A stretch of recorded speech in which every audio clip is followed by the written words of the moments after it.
Hello, Facebook fans and YouTube fans of DX Engineering. It's Thursday afternoon here in the Eastern Time Zone. It's 1830 Zulu on September 2nd, 2021. It's time for the Manufacturer Showcase. And this is where we bring various manufacturers that DX Engineering represents and bring them on and let you ask questions. So if you have questions for our guest today, just put them in the chat. And I'd like to welcome Fred, K1VR. And Fred, this is the first time having you here, but this is a tremendous book you wrote. Oh, thank you. You're very kind. It is very nice. And of course, this is all about antenna zoning. And also, it says if you're applying for a permit to put up a tower, right, an antenna, etc., you need this book.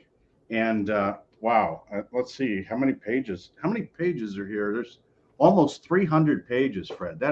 That's incredible. And this is the third edition, right? Yes. First edition was 2001, the second edition 2011. And, don't get too excited about it. Only the first 300 pages are necessary. Well, it certainly can be a lifesaver because, as you say in here, if you don't have an antenna, you don't have a ham radio station. Quite right? so. And so if you do have questions, please put them in the chat. And of course, first up in the questions is Marty Sulloway. Oh, no. And well, actually, it's an endorsement. He says, if you try to get a permit, you need to buy this book. It's the gold standard. And thank you, Marty. And Marty, we like your hat as well. So, Fred, how long have you been practicing law? You really want to embarrass me, don't you? So the answer is I actually spent the first 20 years after law school in the business world, and most of that in satellite and cable TV, starting the nation's first satellite TV dealership. But I've been practicing law since 1990 when I sold the company to what is today Comcast. Okay. So you have a lot of experience. I know amateur radio operators contact you from all over the country. And so I would imagine you're a busy guy. Yeah, well, I have two comments to make. First of all, with respect to being the gold standard, I can tell you that it is easy to be the best book in the field if it's the only book in the field. And secondly, in terms of being busy, when you're the guy who wrote the book, people call you. So it happens. Right, right. And I want to show everybody uh, how you can find this book on the DX Engineering website. And so let me know when you see my screen, Fred. I do. Okay. So just if you just put in the keyword search antenna zoning, it'll bring up Fred's book, and there's a nice picture of it here. And so it is in stock and ready for shipping. Great. Here's a rundown of the various chapters. And so it's also available directly from the ARRL, but you can get it at DX Engineering. It's very easy to get, and it's so it's right there. And Fred, what are some of the things that you updated between the second edition and the third edition of this book? Well, first of all, there's a lot more information about situations involving homeowner associations. And for example, I have a draft model regulation that a homeowner association might adopt that I wrote to be a compromise between what an HOA really needs and what an amateur needs, because nobody had ever written that kind of a potential regulation or rule before. And I kept getting requests, can you help us out with something that'll work for everyone? I also wrote a model, a zoning regulation.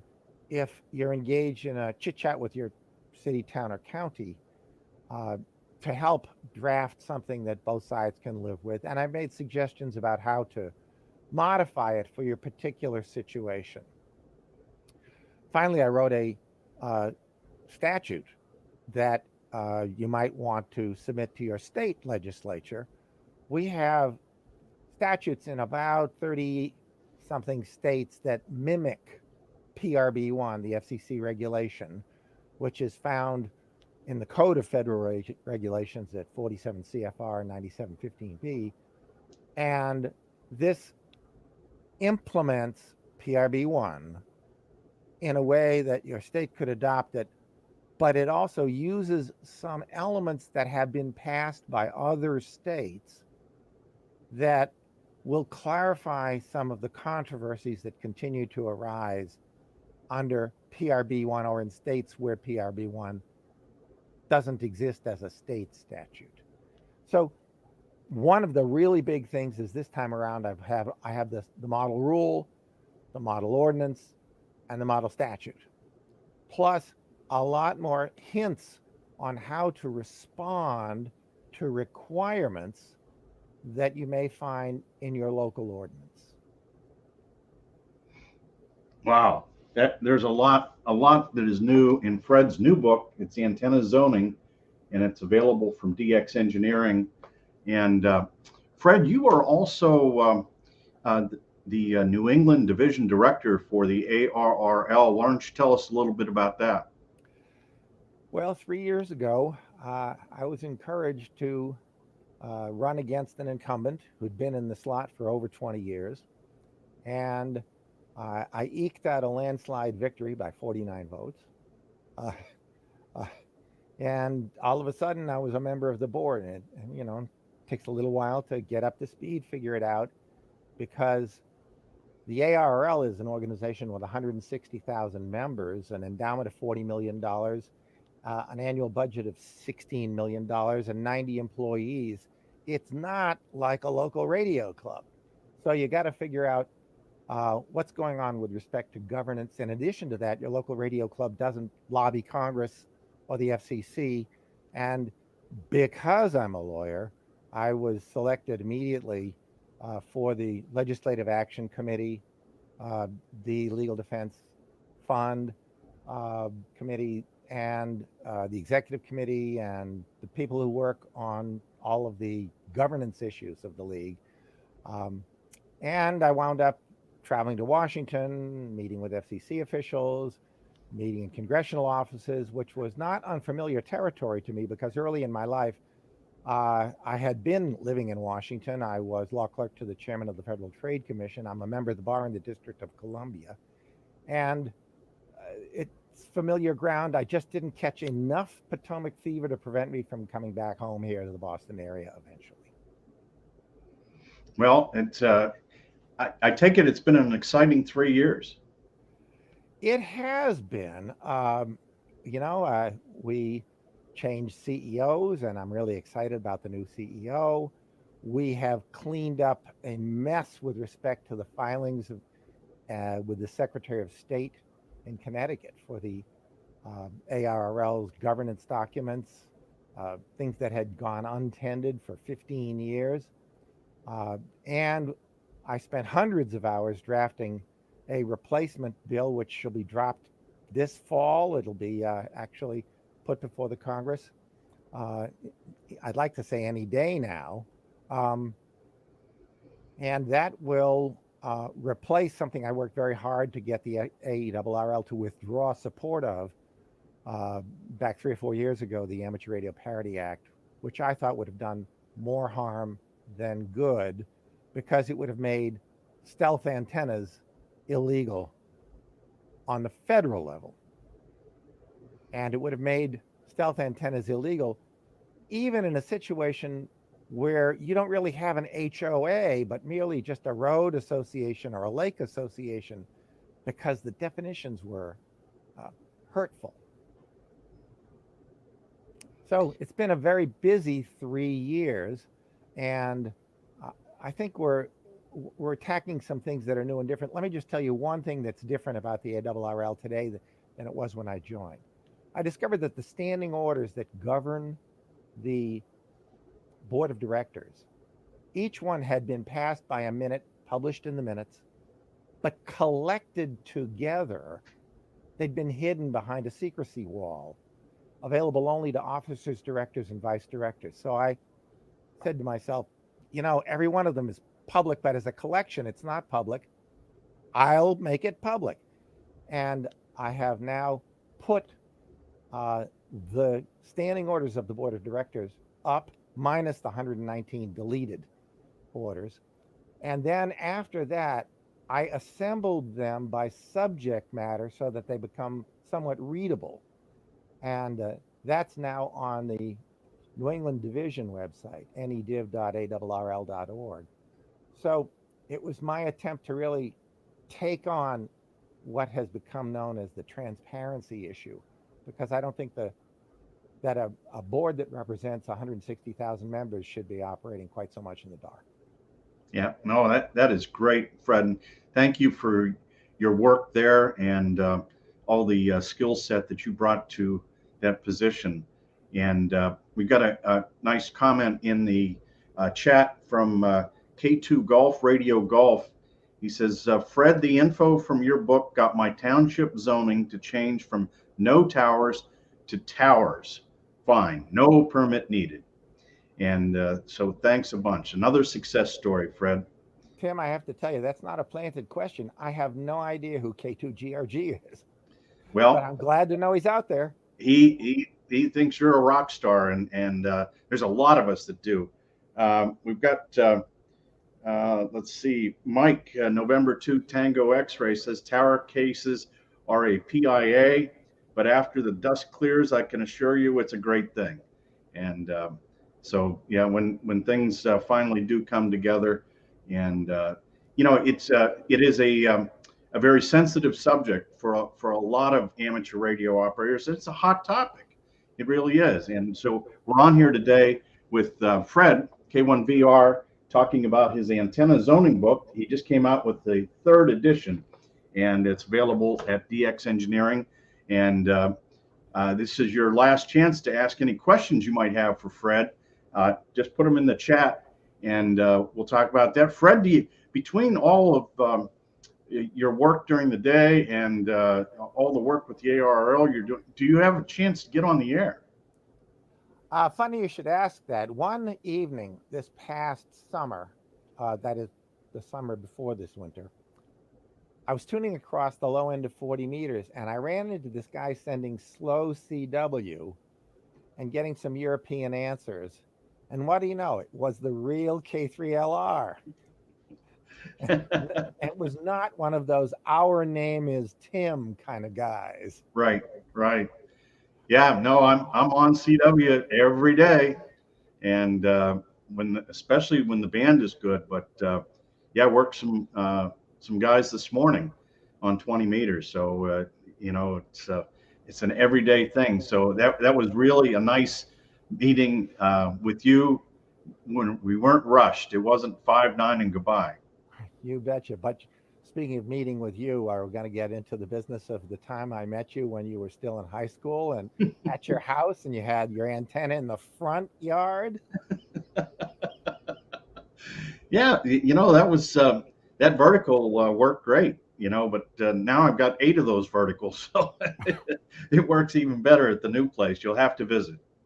By the way, I wanted to tell you about this book. DX Engineering is actually the first retail outlet to pick it up. It's been in print for only 19 days now. So you guys were really on top of that. Well, it's just like finding a multiplier on 15 meters. You got to get there early, and we're very proud to have this book on our shelf. And I got a copy, and I've not read it cover to cover, but in time I will. And it just I know it's going to help lots of radio amateurs because you put a lot of background material in there that they can use to be successful. I'll tell you an oddball thing that's in the book that most people don't know about. Occasionally, you live a little bit too close to an airport, and there's an explanation of how to go through the FAA. In addition to that, there's an explanation of this new um, statute that was created by the Reauthorization Act for the FAA in 2018. People get worried about living near agricultural fields where there are crop dusters, and there's an explanation of why most people don't have to worry about it and what to do about it if you happen to have an antenna next to fields where there are crop dusters in action.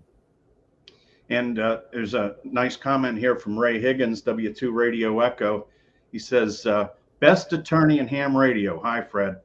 So another guy who is he's got a lot of towers, and he's certainly one of the pillars in amateur radio. The RHR success story. I love telling that story. It just is so cool. But well, Fred, what you realize is that by putting antennas in rural towns where they have no zoning, I don't get enough business out of him. well, Ray's a busy guy too, and before you know it, he's doing good. Let's see. We have Greg Jackson says, "What do you say to the better to ask forgiveness than permission types?" Ah, a great question, and I'll tell you the answer. People who take that approach have a category. I call them clients. And the result is, I can tell you it is more expensive to unwind a tangled ball of string than to wind it up correctly on your winding device the first time. However, it can be done. There is such a thing as a post-construction permit. And I guess what the point I'm making is that I get them all the time when people find themselves in trouble. What's the rock and roll song? In times of trouble. Mother Mary. Well, anyway, that's another story. The end of the story is it's almost always possible to apply afterwards, but many municipalities or counties have a procedure where it's going to cost you some more money, and almost certainly you're going to be required to get more documentation. And documentation has a cost. I've seen situations where people, frankly, they might have accepted a hand-drawn plot plan.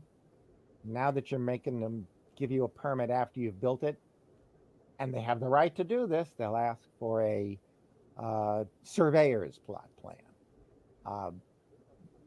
It hasn't happened to me yet, but it's been threatened a couple of times. If you've got that concrete base in and the building inspector doesn't really know too much about it, he can ask you to do a core sample, which means drill into the concrete, send it off to a laboratory, get an analysis to prove that it really is what you need, which would be 3,000 or 4,000 pound concrete. It depends on the kind of soil you have. They can make you get, and this is perfectly legal, they can make you get a professional engineer to stamp the drawings of not only the tower, but also the actual installation. So in terms of seeking forgiveness, it's always possible, but generally more expensive. And so Arnie says, is it possible to erect a tower 4 miles away from an Air Force base? If it's off the end of the runway, less likely. If it's off to the side of a runway, yes. But here's a free tip today. Get your latitude and longitude, get out that iPhone, and head for an FCC website at fcc.gov and type in the search box TOWAIR, TOWAIR. Enter the latitude, longitude, and the height, and the FCC's website will answer the specific question about your specific site, and it's free. Great. Mike is on. He says, Fred, you'd love the tower ordinances here in South Jersey, in Tuckerton. No height limit, and PRB1 is the rule. Good stuff. Oh, good. We need to flood Tuckerton with radio hams. Well, Fred, thanks so much for coming on today. And we wish you all the best in the future, and may all your clients be good clients. Thank you, and may all the ARRL members in New England vote for me. Sounds great. See you Okay. later, Tim. 73 Fred and 73 from DX Engineering. See you tomorrow afternoon for the weekend special.